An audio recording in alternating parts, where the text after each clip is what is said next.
In 2018, over 2,200 prisoners were registered in the prison system.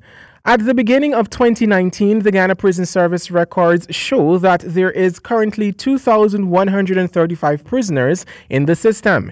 85 prisoners were released from prison during the last quarter of 2018.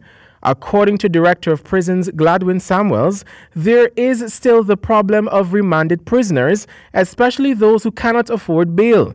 He said that despite these challenges, the prison service awarded prisoners for good behavior during 2018.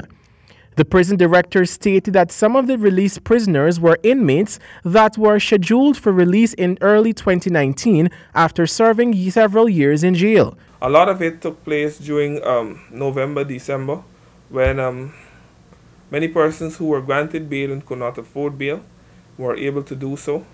And we've had a number of persons who worked in many areas in terms of agriculture and so on.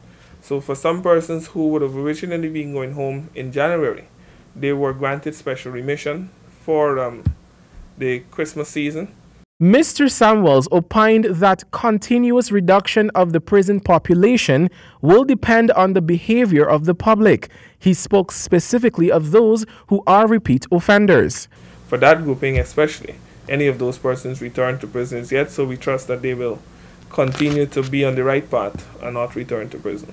We also, benefited from Food for the Poor, who would have paid fine and costs for 11 prisoners who were unable to do so, or their families were unable to do so, which would have contributed again to a slight reduction in our population. A commission of inquiry was conducted into the operations of the Georgetown prisons, and a number of recommendations were made based on the findings of the COI. The government was advised through the report of the need to reduce the prison population. Javon Vickery, HGP Nightly News.